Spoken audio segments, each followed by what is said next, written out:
Do we really know what happened? The brother did it. The brother. That's what I thought too. Right. I mean, that seems like kind of obvious. We're both into like true crimes. Deathy murdery thing. Yeah. Maybe that should be the title. Deathy murdery thing. Could be that. Could be something not that, because that sucks. That's gonna be our theme song. It'll be just a silent recording flat, not a tune every time. That's good. This is Mystery Murdery Thingy. Let us begin. Wasn't that good? Sure. No, you have to be real and Whatever say you sure. I think we still haven't started yet. No, I said let us begin, and then we started. Are you the priest? Do you say let us begin, and then Yeah. like that's supposed to mean something? Let us begin. Lettuce begin. Lettuce, you begin. Tomato, you're next. Potato. That These was are bad. kindergarten jokes. Anywho, Yeah. welcome to our podcast. We tell bad jokes. Often. No, I think you really tell bad jokes. Embrace the disgrace. If I've learned anything from the Dan Lebertard show, it's that you can make terrible jokes. This is not the Dan people Lebertard will show. find it entertaining. This is the Chloe and Mario show, the Clario. I know, but it's one of my influences. What if we had our own show called the Clario? What would you say are our main influences as podcasters? Let's just pretend like we actually know LPL. what the fuck we're doing for a second. Definitely Last Podcast on the Left. And definitely That's my what got me into podcasts. And My Favorite Murder. Obviously My Favorite Murder. My Favorite Murder got me into podcasts. Love My Favorite Murder. That's probably my favorite podcast. Atlanta Monsters. So fucking good. Still working my way through it. But I love the Dan Lebertard show too, just because they like are Talk about willing to sports. be like cringeworthy. But they also don't talk about sports a lot of the time. It's like an ESPN show, but like a lot of the time they're talking about like, what does this sports person look like? Like Tom Brady looks like your, weird pool boy who you think your wife's cheating on you with or something. That's kind of funny. That's like a game that they play. What does John Wayne Gacy look like?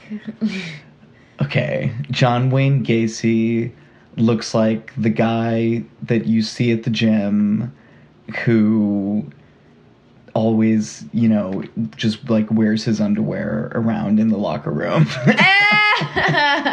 And like doesn't care with like his balls hanging out. That's so gross. John Wayne Gacy is like the weird friend that your aunt brought with her to the party. Right. To try to like set him up with somebody. Yeah. Apparently he was pretty charming. That's so gross. Didn't MFM have a hometown murder like thing from someone whose like mom went on like a date with him? So a friend of mine posted on the MFM page. She got a lot of likes. It's a pretty popular post about how she went, like he came over to their house for dinner, dinner. And like her mom was like friends with him and stuff. Yeah, that's crazy. Yeah. Well, people would go to his house for parties while there were bodies under the floorboards. Like people like hanging out, like having drinks while there's like some 17-year-old nubile, boy who's been murdered, whose body is like under their feet. That is so messed up. It's pretty insane. And Chicago, it happened in Chicago, so, we're close to them. Oh, by the way, this like our is thing, Mystery Murdery Thingy. Mystery Welcome. Murdery Thingy. I'm Mario. Oh yeah, I'm Chloe. That's Mario. That's Chloe. Good job. You followed my cue.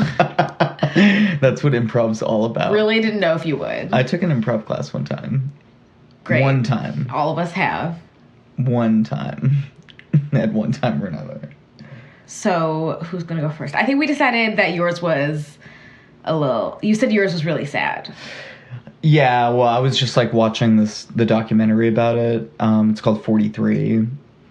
I was watching it off of Amazon, and it was just pretty sad because, like, as we'll get into, there's like a lot of grieving parents. And that's like a thing with this one is like So I guess I'll just go. Yeah, so go ahead. Yeah. So I'm doing the. Wait. Let me get cozy. What does that matter? I need to get cozy to listen to the story. Is that necessary? Yeah. Okay. Go. I'm ready. Are you ready? I'm ready. Okay. So I'm doing the 2014 the disappearance of 43 students in Mexico, specifically from the town or from a school known as Ayotzinapa. So the 2014 Ayotzinapa students' disappearance. So it was September 26th, 2014, and a group of about 100 students were taking an annual trip that they kind of did every year with this kind of group of all these different rural schools throughout Mexico. And they would all go to Mexico City to commemorate what's called the Tlatelolco massacre, which happened in 1968 in Mexico City. And basically, the late 60s were like tumultuous time in Mexico too, especially in terms of like labor unrest and those types of things. So the students from this school specifically are like really, into like kind of socialist ideology and that sort of thing.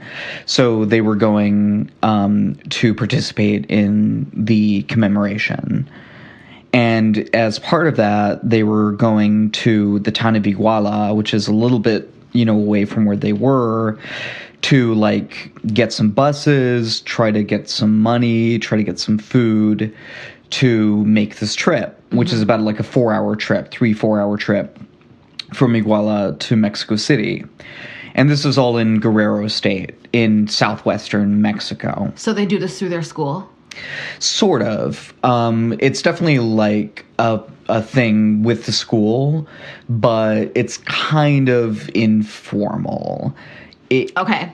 And even like in previous times, they pretty much just like stole a bunch of buses, basically.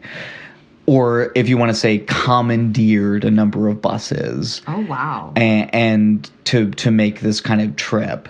But they say this is also partly because, the schools are just basically have almost no funding from the government. Yeah.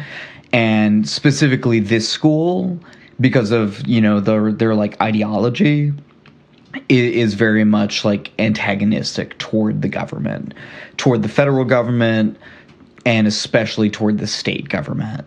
Because as we'll talk about throughout this, the corruption of the Mexican government at every level is rampant and is pretty like a central issue to what these students cared about, why they were going on this trip, why this happened. So I guess it's just like important to note that at the beginning, that corruption is like a big part of this, and like official misconduct, and even being a part of what we're going to talk about. So basically, once the students get to this town Iguala, they may have also been there to kind of disrupt this event that was happening to promote the wife of the current mayor of Iguala. Okay. Who both is related to some members of one of the big cartels in the area, but was also running to be the next mayor of Iguala. So already corruption. So you can kind of see where this is going. Yeah, the picture kind of, is getting filled in here with, at that level, at the local level to start out with. And basically what seems to have happened is that the students were wanting to take this certain route toward Mexico City, and they were stopped on the roads by the mayor, by, I've got his name somewhere, but I can't seem to find it right now. But we'll get to that later, because they end up getting like arrested and stuff. So anyway, the students get stopped on their way, so they kind of get funneled toward Iguala, which is like the third largest city in that state. It's like 100,000 people, so it's like a pretty sizable city. And so they're in the city, they're trying to like get these buses, like trying to get food and stuff to like make this trip. And the local police stop them, and, put up like physical barriers and stuff and kind of funnel them to like this one particular part of town, right? To kind of like get them into an area. Well, it's not totally clear, but what happens next is that the police claim that the students were trying to hijack like 3 buses, just kind of like take them. The students claim, and the student union specifically claimed, that the students were detained while they were like protesting and trying to hitchhike. So it seems like what happened was like the students were trying to do this kind of plan that they usually do, where they have kind of like, deals with people in Iguala to provide buses, and they get support, and then they move on to Mexico City. And they were like the ones that year that were supposed to kind of coordinate all these things. The police knew that they were going to do this, and like the mayor of Iguala knew that they were going to do this, and his wife, and that they may have also been there to kind of make trouble for her, right? And protest what was going on there locally on their way. And so the police were basically set out to stop them, to get in their way, to like fuck with them. And it basically kind of escalated from there. So the police end up firing on the buses that the students had taken at that point, killing 2 students at the scene itself. Oh my God. There was also another set of buses that was just in the area that the police thought were involved, but were not involved at all. And actually, one of them was, I think, transporting like a youth soccer team, and there was like a 15-year-old kid who was just killed just as a bystander, just because they thought that those buses were also part of it. So a lot of confusion, not totally clear what the police were trying to do. And it seems not clear why they were firing in the first place. Like, what sparked that? Why did they start firing? It's just really, at this point, it's like impossible to know exactly what happened that night. But shots were fired by the police. The students, like I said, some of them were driving away in these buses. Other ones were running away just into the hills, out of the city, trying to get away. About 3 hours later, and this happened at about 9:30 p.m. initially. So this is like past midnight at this point. Yeah. So it's like getting, pretty late and everything. Some of the students fled back to the scene and spoke to some reporters. Yeah. And there were a lot of people around as well. According to some reports, there were as many as 6 killed and 25 wounded just in, at the scene there, including some bystanders, like I mentioned, that were mistaken for some of the students. How many people were killed? Some reports said as many as 6 were killed at the scene. Damn. And that includes 2 of the Ayotzinapa students themselves. Gesundheit. Thank you.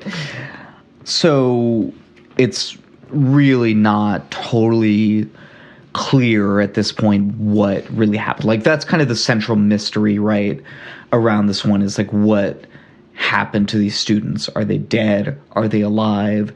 Were they taken by the federal government? They're still gone? Wait, what? So there have been, and we'll get into this in like more detail, right? But there have only ever been 2 of the remains that have ever been positively identified. So we know that those 2 definitely are dead. But the rest of them, we do not know where they are. And I'll get into like the official line, the official investigation, and what they say happened. But the parents that, like, I heard them talking on the documentary and everything, do not accept that. They, at least as of that one documentary I watched, which was about 9 months after it happened, mind you, this is now almost 4 years later, they thought they were still alive and that the federal government was holding them or whatever, and that they were just lying. But according to the official investigation that was done by the federal police, the students were arrested by the local police. Then they were handed over to a local gang, which are called the Guerreros Unidos. United Warriors, yeah. Warriors. Yeah, the United Warriors, which is basically a splinter group from that cartel that the Iguala mayor's wife is related to some of the members of. So it's kind of complicated, but that's kind of what the federal police say happened, and that they were killed and then their bodies were burned, and then the ashes and remains were dumped into a river. Why were they given over to a gang? Because what the federal government says or is at least that, according to the government. Why? Right. What the federal government says is that Iguala's mayor, and I've got their names here now, and his name is Jose Luis Abarca Velázquez, and his wife Maria de los Angeles Pineda Villa were basically the masterminds behind this, and that they were doing this presumably because these students were there trying to fuck with the wife's political rally, and therefore they sicked the police on them and then handed them over to gangs. It's all doesn't totally make sense. And that's the federal government story? Yeah. And, they say different reports at the time say that the military may have been in the area but not intervened, but others believe that the military may have been directly involved. So I'm confused. So the police start firing at these kids. Right. Some of them run away. Some of them are rounded up. I think two of them were shot dead. Right, at the scene. And then there were some other bystanders who were also shot. And then they just disappeared? They were disappeared. It's actually a verb at that point. They were disappeared by the government. And according to the federal government, the local government disappeared them by giving them over to a local gang who killed them. How is disappeared a verb? I didn't even know that was a thing. Yeah, definitely. There are people who are disappeared in, certain South American countries, certainly in Egypt, a lot in Turkey right now. In China, in Russia. That's kind of part of it. It basically, the term means someone who is kidnapped and removed, or killed or held, by the government without any information being disseminated publicly. And it's something that our government has done as well, of course. We extraordinary rendition, the taking of people to black sites, including one, by the way, that was apparently headed by the woman who's now nominated to run the CIA. Now that Mike Pompeo is going to be the new Secretary of State if he gets confirmed. So she ran a black site in Thailand. Now she's going to be the CIA director. What's a black site? A black site is a military prison that is not known publicly. That's fucked up. And the United States had a number of these in different countries during the Bush administration, whereas the Obama administration said, we're not going to do that anymore, thankfully. And also, we're not going to torture people anymore, which is also something that the Mexican government definitely does. In terms of the torture and rendition. So these kids could have been tortured too? There was one possibility. Yeah, unfortunately, there was one whose remains seemed to indicate torture. Oh my god! One of the two that's been positively identified. Oh my god! Yeah, the other one's remains were. I don't think they were intact enough to really tell or anything. Wow. So. Anyway, let me just kind of find my place here again. Okay, so the mayor and his wife, Velázquez and Villa, were arrested in Mexico City about a month later. So they fled once it kind of, came out that they were going to be arrested, and it seemed like they were kind of getting scapegoated for it, maybe. The Iguala police chief, Felipe Flores Velázquez, was also arrested in Guerrero State around 2 years later. So 2 years? Around 2 years later, yeah. And he presumably was on the run since then. There were also, of course, eyewitness accounts at the scene. And the eyewitnesses basically said a number of things.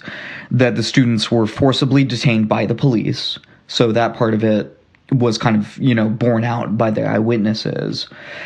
And that they were then taken to the Iguala police station.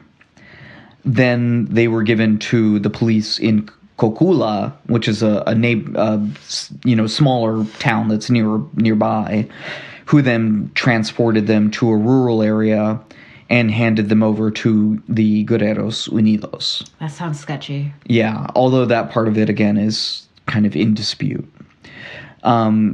They were then transported, and this is kind of according to some confessions that may have been forced by torture. Mm-hmm.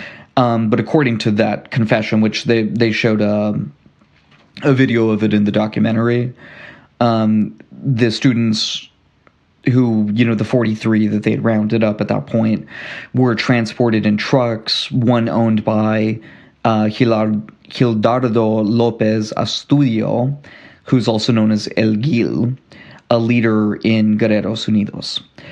They may have thought that some of the students were a member of a rival gang called Los Rojos, or maybe they had been told that by the police or something, just in terms of why they would want to kill them, right? Yeah, as a motive, yeah. Right. Therefore posing a threat to the Guerreros. They also may have, the students also may have unintentionally commandeered a bus with heroin in it. Whoa. So that's another kind of theory in all of this, that the Guerreros Unidos were out for them because they took one of those buses they commandeered was actually transporting a huge amount of heroin. Holy that shit. was bound for Chicago, apparently. Whoa. So. Whoa. Yeah. The students were then ordered killed by the Guerreros leader, Sidronio Casarubias Salgado.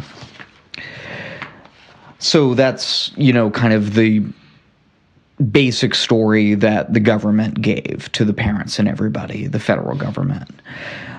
There were also, obviously some other investigations that were done. There was a report from the Inter-American Commission on Human Rights that was released in September 2015. It lasted about 6 months. It was made up of a number of experts that were based out of South America. And what they concluded was that the official version was, in their words, scientifically impossible.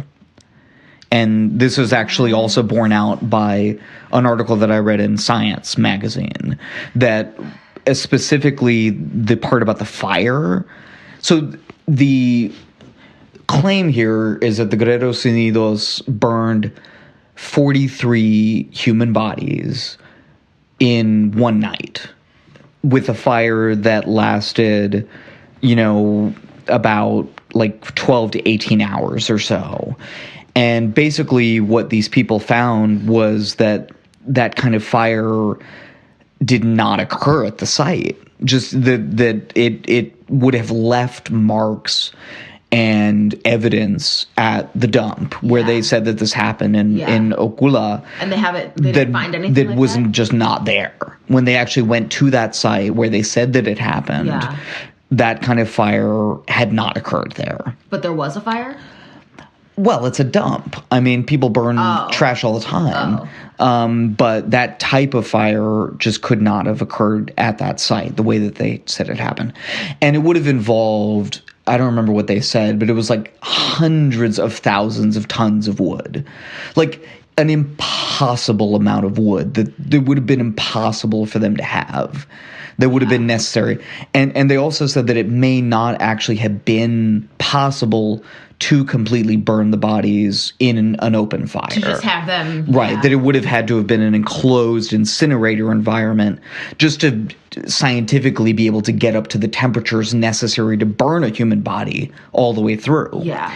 And that was also kind of borne out by that Science magazine article as well, which was this Australian professor who used pig bodies in his experiments. Sounds like the spontaneous human combustion thing. It does kind of, yeah. Yeah. But he saw in those experiments that the way that they said that it happened is just not plausible.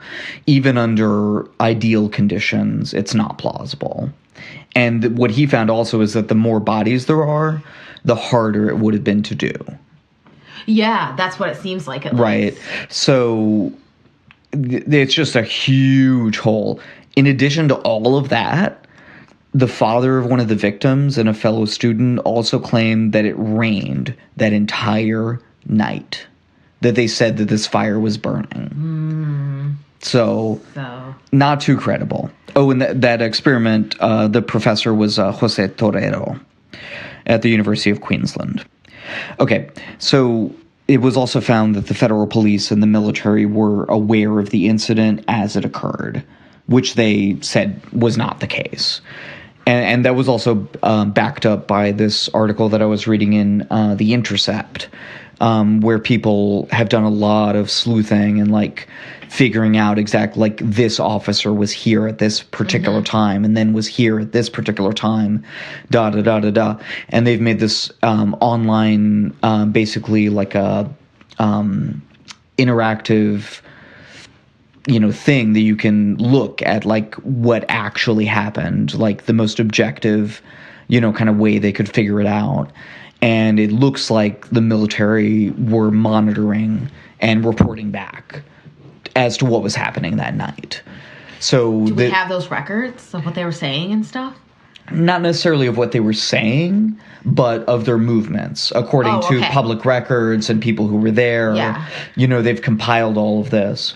And they tracked one particular military intelligence officer who was like there, and then they was like reporting back. So it seems clear that when the federal government claims that, it was only the local government or the state government that was involved, that's not the case.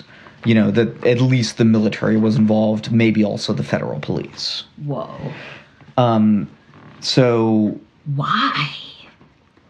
Well, is that something else you can't really... Well, no, I think we can kind of get into that, but let's kind of get into that at the end. Okay. We'll kind of talk a little bit more maybe about why and the wider implications and things like that. But I know I'm kind of telling the story of it kind of piecemeal, but honestly, that's how it's come out. Throughout the years, there have just been different reports that have come out and different, experts who have weighed in, and the parents have been tirelessly, and especially if some of them tirelessly trying to find out what happened to their kids. And this is the part, like what I was telling you earlier, like when I was watching the documentary, I was like tearing up, or almost several times, because, and again, this was 9 months after it happened, but like they think their kids are still alive, and it's eating them up inside. And like some of them have quit their jobs and made this like their full-time thing, trying to find out what happened to their kids, where they are they still alive. They've taken trips to the United States, to Europe, and throughout Mexico, and they've just been protesting. They've been trying to get the United States to stop arming the Mexican government's police forces, which is something that we've been doing for a long time, since the Bush administration. So there's a lot to it, but that's what, obviously I keep coming back to, it's just like those parents, and they're not knowing, and especially like wanting to find out. They don't have any remains of anybody, do they? No. Said there were only the 2 confirmed. Exactly. And that's what one of the parents was saying. Like, if they're dead, give me his body. Like, it's not an animal, it's a human being. Yeah. If you know that they're dead and you have their remains, like at least let us have their bodies to bury them properly. But they haven't shown them anything. They haven't presented them with evidence. They met with the then Attorney General, I think his last name's Kamal. They weren't convinced. He showed them this video that he even said might be bogus. that he claimed proved what happened. But again, he himself, the Attorney General, said it might be fake as he showed it to them. Oh my God. So again, this parent's like, well, why the fuck are you showing it to us? Yeah. I mean, she didn't say fuck, but you know what I mean. I can't even imagine how frustrating that can be. Yeah. And then the president, who's still the president right now, goes on TV, Peña Nieto, and says, well, we're going to get to the bottom of this and blah, blah, blah, blah, blah. And it's all just bullshit. Because they're not trying to get to the bottom of it, clearly. Because, even in my half-ass internet research, I found a bunch of stuff that doesn't make sense in what they were saying. Yeah. But anyway. There was a text message that they do point to, the government does point to, from El Gil to Salgados, from the leader of Guerreros Unidos to the guy who was supposedly carrying this out, saying, we turned them into dust and threw their remains in the water. They will never find them. So that is one piece of evidence. And I just in the, obviously I have a bias here. Clearly I'm like taking a side. But that is one piece of pretty compelling evidence. Were they talking about the students? We don't know. Because that's another thing. The parents, like I said, have been doing all this, legwork, including literal legwork, going out into the rural areas of fucking Guerrero State in Mexico, which is one of the most dangerous parts of Mexico. Yeah. Looking for mass graves. Oh, I mean, God. the fucking courage of these people, the fucking dedication. Balls and dedication. Yeah. I mean, it's a parent's dedication, so clearly, but I mean, not every parent would do that. Yeah. But some of these people are just like fucking superheroes. Like, they're going out there and they found a number. I think it was like 7 mass graves. Oh my God. Just in this area, just in that area. That is fucked up. Just in that hilly area, around Iguala. So what about those graves? Do they know? None of them were connected to the students. Oh my. They found other graves too. But they specifically found 7 mass graves. I think it was 7 in that area. So, How many people is considered a mass grave? I don't know. That's a good question. I would imagine there's not. Technically what is it? You're talking about a mass shooting? Technically a mass shooting. Because people have different. Like 3 or 4 or something, right? There isn't an accepted definition. Some people say an incident in which 3 or more people were shot. Excuse me, some people say an incident in which 3 or more people were killed by shooting. It makes a big difference, actually. It sounds like a shade, but it's actually, makes a huge difference in the numbers. Wow. But anyway, their disappearance, and all of this, emotional distress that we're talking about, right? Not only felt by the parents, felt across Mexico. And this incident led to a lot of social unrest in Guerrero, but also in Mexico City, which has had historically a lot of protests in it. Again, the Mexican government, very corrupt, a lot of ties between, organized crime and the government and the police and everything else in Mexico. So they have a lot to be, mad about. But this incident really, really sparked a big, kind of protest movement in and of itself, one might say. There were government facilities that were attacked. The city hall of Iguala was burned. Partly, but they don't use it anymore. The governor of Guerrero State was forced to resign. This even led to protests as far away as Venezuela, at the University of Texas at El Paso. Wow. London, Paris, Vienna, and Buenos Aires. So really, it sparked like a global. And I remember hearing about this at the time too. Yeah. It was, when was this again? 2014. 2014. Yeah, September of 2014. So this was also probably the biggest single scandal in President Enrique Peña Nieto's term, the 1 6-year term that he gets, which ends in, I think it's July of this year. So we'll see. The current frontrunner, I think his last name's Labrador.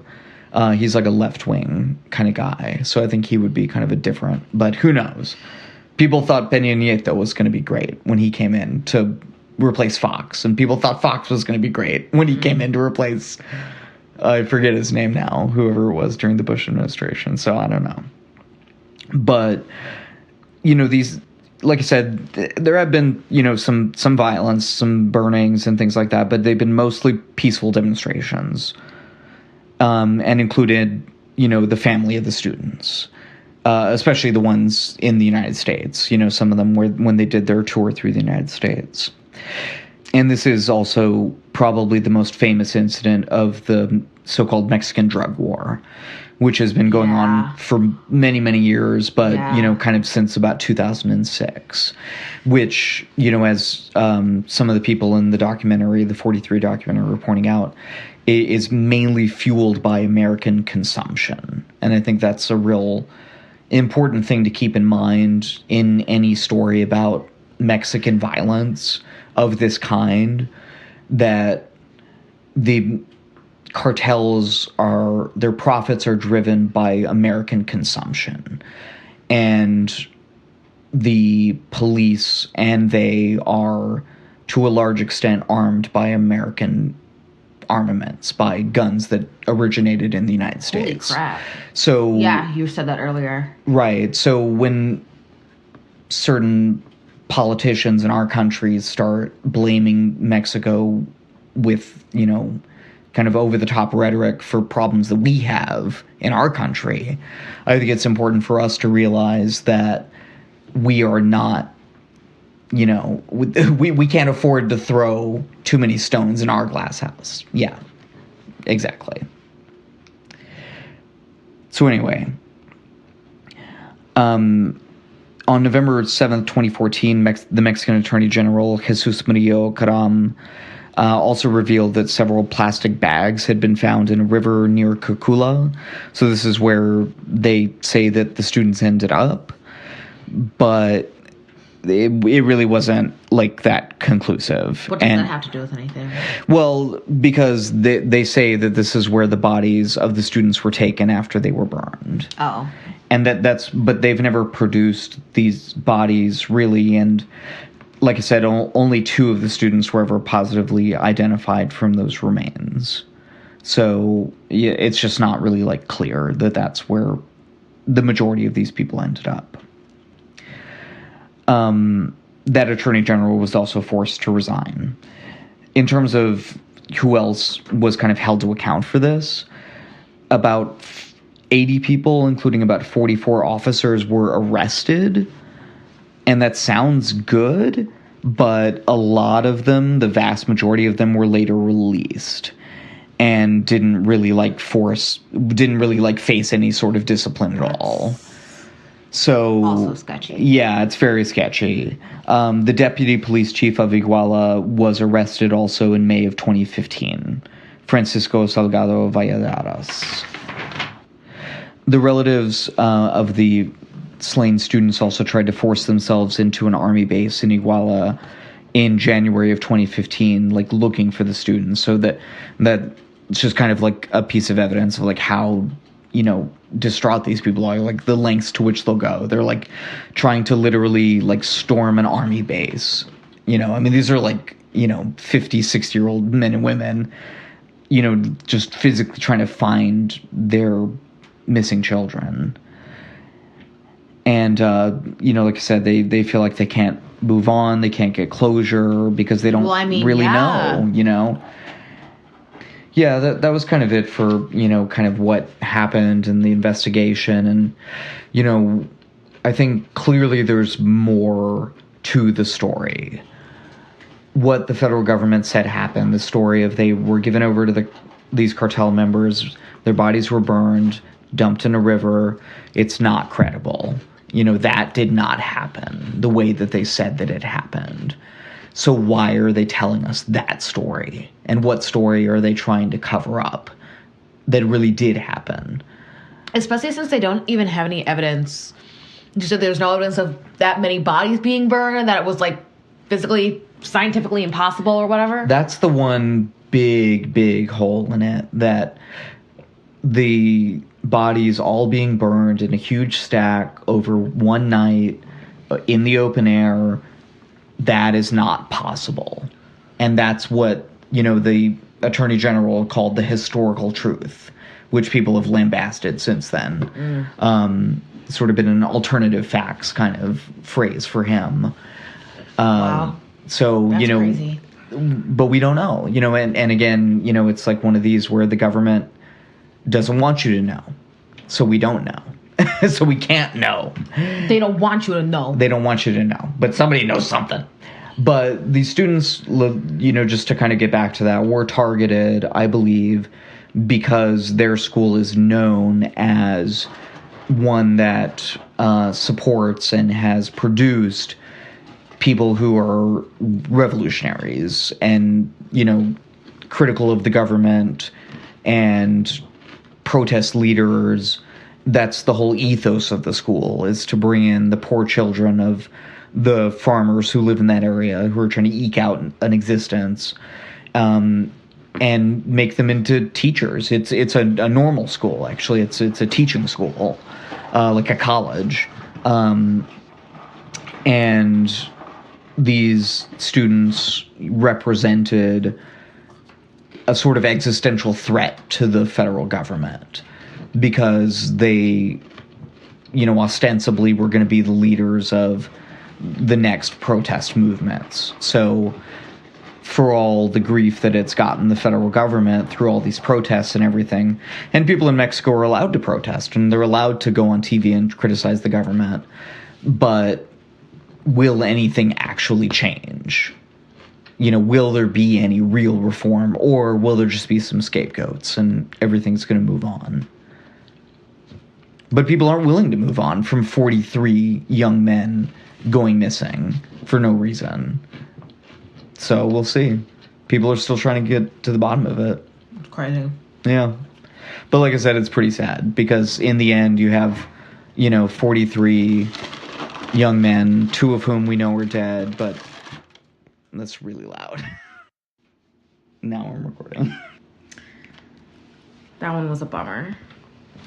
Yeah, I knew it was going to be a bummer. Yeah. This one's also a bummer. Okay. We've got 2 bummers. So maybe we'll try to do something like more lighthearted next time. Quote unquote. Right.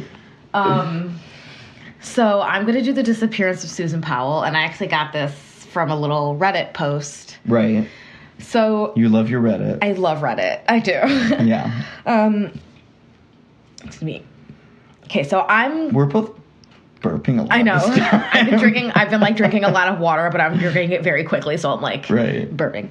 So I'm going to be 100% honest when I say that let's just be honest.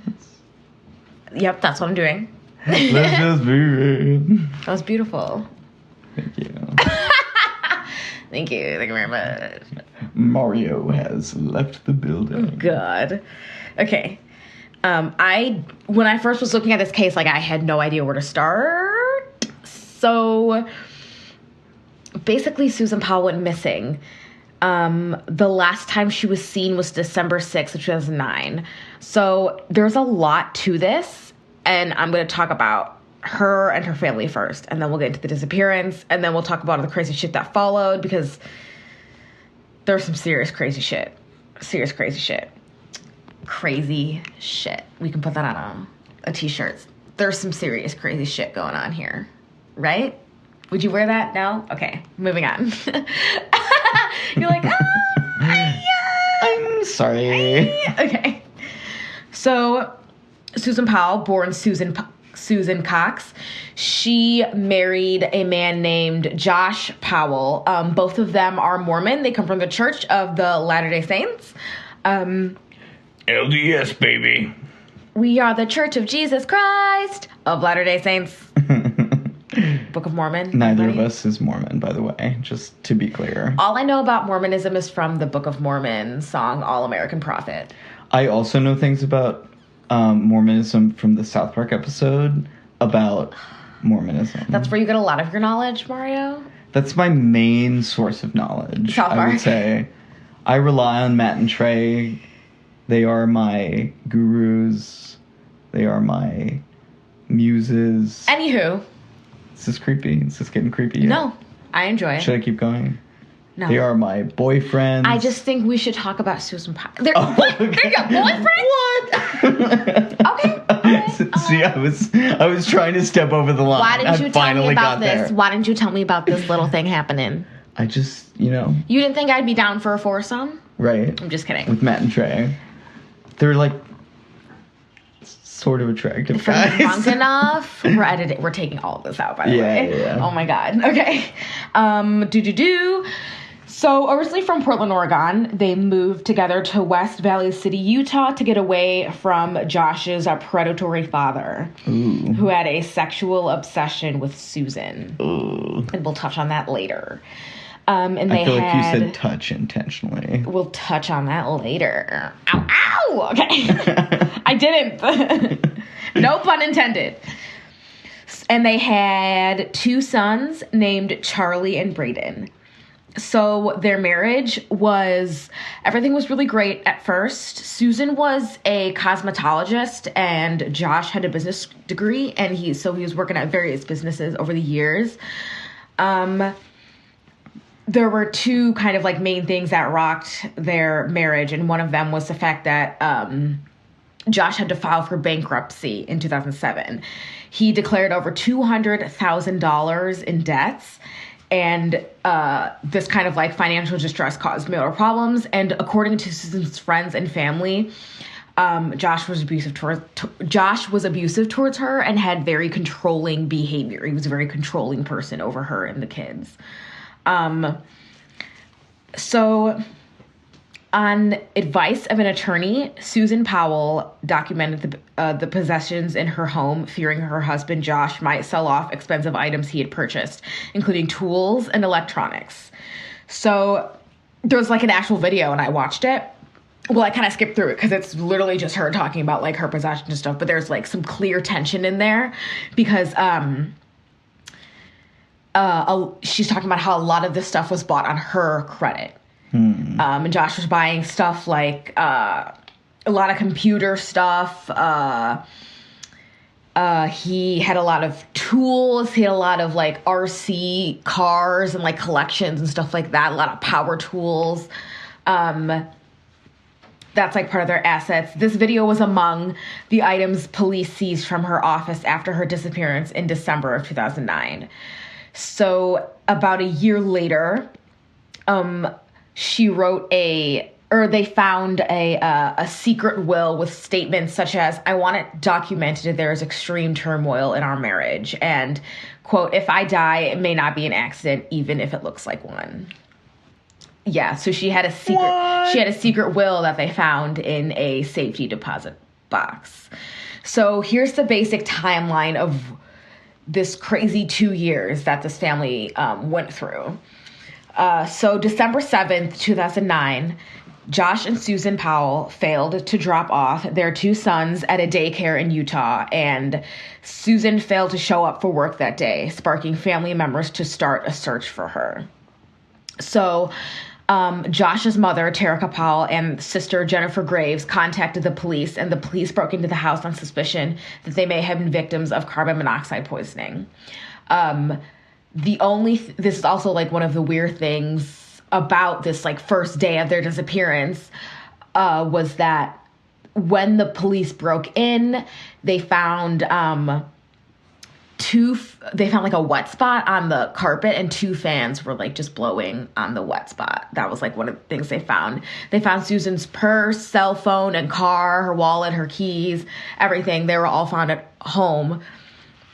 And so what happened was after Returning later that day around 5 p.m., Josh told the police that he left with his sons, ages 4 and 2 at this time, in the middle of the night around 12:30 a.m. He said that he took the boys camping at Simpson Springs Recreation Area, leaving his wife at home. At 12:30 at 12:30 at night. Sketchy. Hey kids, let's go on some night camping. Exactly. Let's go on a snipe hunt. There was also, it was snowing that night and there were freezing temperatures. So, not plausible. So 2 days later, December 9th, the house is searched. Among findings during the investigation were traces of Susan's blood on the floor, life insurance policies on Susan for $1.5 million, and a handwritten letter from Susan describing their, like, turbulent marriage, and in this letter, she's expressing fear for her life. So documents were released in 2013 regarding DNA testing of the blood samples, which were taken from Josh and Susan's home in 2009 during that search. One of the blood samples matched Susan, and another sample did not match either Josh or Chuck Cox, who is Susan's father, who were tested at the same time, indicating the blood came from a, quote, unknown male contributor. The 10th, police find no evidence of Josh's campsite after they searched the area where he told them that they supposedly were. December 15th, Josh fails to show up for his interview with police a day after getting a defense attorney. December 17th, this is also some weird shit that happens. Josh liquidates her retirement accounts. And then even earlier than this, December 17th, he canceled his wife's regularly scheduled chiropractic sessions and withdrew his kids from daycare. So, and apparently he had spoken to coworkers about how to hide a body in an abandoned mine shaft in an isolated desert of western Utah. Because that's just the kind of thing you talk about at work. Exactly. You know? Exactly. Hey, how about them nicks? How about them holes out in the middle of the desert in which to put your dead wife? You know, you can hide a body totally in there. Normal. Hey, Larry, this time. How would you commit the perfect crime? Oh just asking around. Just getting everybody's opinions. It's the question of the day. Wanted to know. I got some cake for my birthday. Also, how do you commit the perfect murder? Hey, Josh, why is there a shovel at your desk? Oh, shovel? What? Kicks it behind it. No. There's nothing here. What? Oh, my God. But, yeah, don't be an idiot. Right. So during the course of the investigation, the kids start talking. Police interviewed their eldest son, Charlie. Who's 4, right? Yeah, he's the older one. Charlie. The child confirmed that the camping trip Josh described took place, and that they did go camping. However, unlike his father, he stated that Susan had gone with them, and she did not return. Weeks after her disappearance, a teacher reported that Charlie said his mother was dead. The parents of Susan Powell said that while at daycare several months after Susan's disappearance, Braden, the other child, drew a picture of a van with 3 people in it and told carers that mommy was in the trunk. Yeah. Oh my God. Oh my God is right. I'm telling you, when that kids start talking, chilling. It's creepy. Yeah. Right with the Aunt Diane case. Yeah. Where he was like, mommy couldn't see. Right. Ooh, that's so scary. And then I flew out of the car like Superman. I remember he said, ooh, he was just 5. Oh, that one was so sad. Right. So, let's talk about Stephen Powell, Susan's creepy father-in-law. Oh, right. So, like I said earlier, one of the reasons that Josh and Susan moved away was because of their fucking creepy-ass father. Although Josh was the only official suspect in the case, his father was also under scrutiny for his romantic obsession with Susan. There were computer images seized from his house in 2010, turned up 4,500 images of Susan taken without her knowledge, including close-ups of specific body parts. Gross. In 1992, him and his wife, Terry Powell, got a divorce. And one of the things that she claimed during the divorce filings was that he was addicted to pornography and had fantasies of living with multiple wives. She also claimed that he exposed the children to graphic sexual imagery as well. September 7th, 2011, Steve was arrested for child pornography and 14 counts of voyeurism after being caught photographing his neighbor's children through a bathroom window. Oh. Yeah, so this guy's a fucking creep. So let's talk a little bit about Josh. So apparently, Josh had also been under investigation for child pornography after cartoon images of incestuous relations between children and mothers were found in his computer in late 2009, early 2010, which is around the same time that Susan went missing. So he was being investigated for that, and he was being investigated for the disappearance of his wife. But because they were cartoon images, he didn't get officially, like, charged with anything. Right. Which is a weird rule. To me, that seems weird. So in early 2010, SusanPowell.org was established. And again, she disappeared in early December of 2009. So this is like a month later, maybe. It is widely believed that the site was written by Josh and Stephen Powell. It's detailed how Josh was a loving father who was a victim of a smear campaign led by Susan's family and the Latter-day Saints Church. So there's actually another disappearance that could possibly be connected with her disappearance. On this website, it's detailed that Susan was having an affair with a man named Stephen Kosher. Stephen went to the same church as Josh and Susan. Oddly enough, Stephen Kosher went missing the same week that Susan did, on December 13th. So Stephen Kosher's is a whole other case. It's also weird, and he's also never been found. No body, no nothing. He was a journalist who was struggling financially. On the day he disappeared, there was a mysterious 2,100-mile road trip, and his car was eventually found abandoned in Vegas, which is, I think, about 200 miles from where he lives. And like I said, to this day, he's like still missing. Mm-hmm. It's very, very, very weird. This website, SusanPowell.org, it's actually not up anymore. It's no longer there. Says that Stephen and Susan may have run off to Brazil together. So 12 days after Susan's disappearance, Josh took the kids to live with his father in Puyallup, Washington for the holidays. On January 6th, he returned to Utah only to pack up their belongings, and he announced that they're moving to Washington permanently. So like I said before, Steve, the father, the creepy father, was arrested in 2011 for the voyeurism or whatever.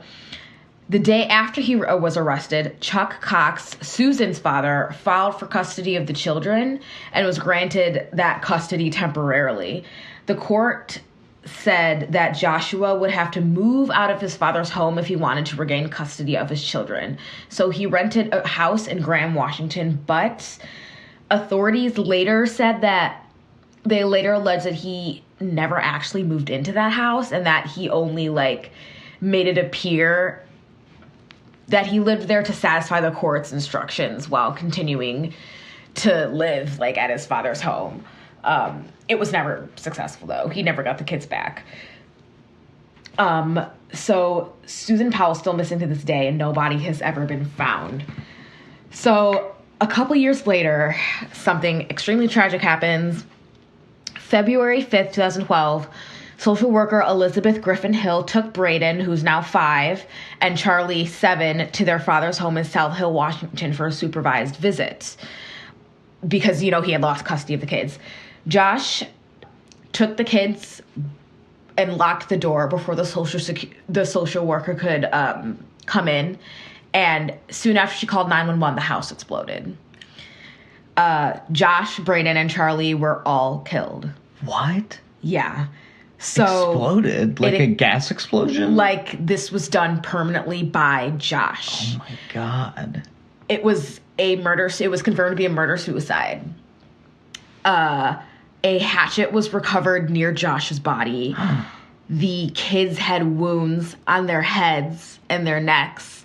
So it's said that he hacked up the kids before succumbing to smoke inhalation. The official cause of death was carbon monoxide poisoning.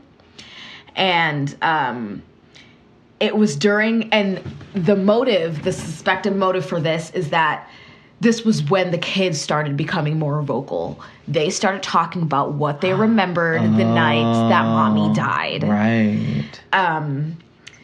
And Josh also recently learned that he wouldn't be getting custody of his sons. This was all premeditated. And when this happened, Stephen Powell was serving his sentence, and he pled the fifth when he was asked about Susan. Wow. And when he was told about this, he wasn't surprised that it happened, that something like this had happened. And he wouldn't talk about Susan. There was a brief investigation that did show that this was deliberate and planned. The family and friends received emails from Josh, like minutes before it happened, saying goodbye. And their pastor even received instructions on where to find his money and shutting off utilities.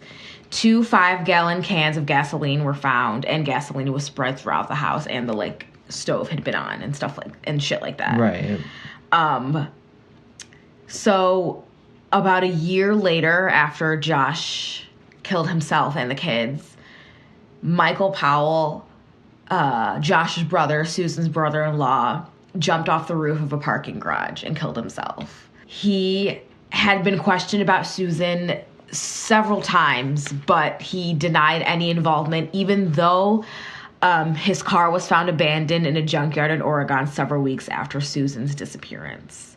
So the main working theory is that Josh killed her and the brother helped dispose of the body. And the investigation was actually closed in May of 2013, after a couple months after the brother-in-law killed himself. So now that the suspects are dead, they basically say they did it and closed the case. Kind of, yeah. Huh. A lot of more details came out after the case was closed, such as Josh had been unfaithful to Susan with a sex worker, and that was also one of his possible motives. But the thing about both of them is that there was never enough evidence to be charged with anything. Right. Well, they can't even be sure that she was dead. Exactly. Journal entries from Susan were also found where she talked about fearing that her husband might kill her. Yeah, so that's the main theory of what happened. I don't know that the brother had anything to do with it. I definitely think Josh killed her, though.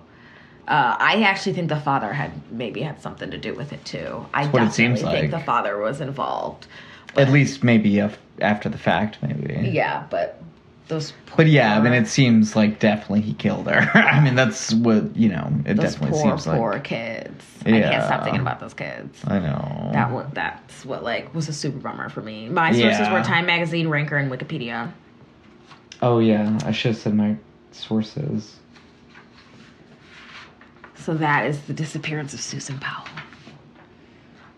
Weird. And that was 2009. So almost about 9 years ago. Yep. And still no one's seen her, or... Yeah, she's got to be dead. There was I want to say in 2011 or 2012, they found remains, but it wasn't her. Mm-hmm. Okay, so I guess I'll just say my sources now. Yeah, what were your sources? Okay, I got stuff from Wikipedia, from the Ayotzinapa students' disappearance page. Patrick J. McDonnell and Cecilia Sanchez at the LA Times. That documentary called 43, which is by Charlie Min. Christina Areola at Latina.com. Christopher Gregory at Mother Jones, and Lizzie Wade at Science Magazine, and Ryan Devereaux at The Intercept. Very nice. Yep. So, We both did Disappearances. Both did some pretty... We had no idea what each other was doing, so... Yeah, that was a good one. Yeah. The one that got me on this one was the fact that the husband who's under investigation fucking did a murder-suicide after his wife went. Yeah, that's pretty insane. That's the craziest wow. murder-suicide I've ever heard of. Mm-hmm. Yeah, when I was researching this, I was like, how have I never heard of this? This is insane. It's pretty crazy. Yeah. Should we say thanks for listening at this point? Or... Yeah, thanks for listening. Thank you. We always thank people for listening. Yes. Very, very grateful for it. Tell all your friends. Have a party. Be like, all right, everybody sit with your popcorn. We're going to listen to this podcast. Right? It's just two regular people just like you. Wouldn't that be a good party? No. No? Okay. That sounds terrible. All right. I'll take it. Okay. Have a party by yourself with your headphones. But I love that we're still getting like people from different countries listening. Yes.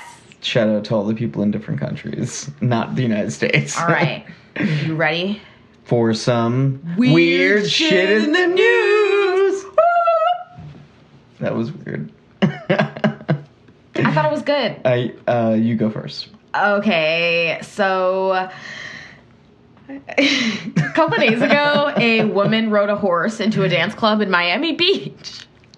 They were talking about it on the Dan Le Batard show because it happened in Miami. Oh my God. So a woman in her underwear arriving on a white horse at a packed nightclub and being greeted by flashing cameras didn't go over well with Miami Beach authorities, according to WGN News. They didn't like that?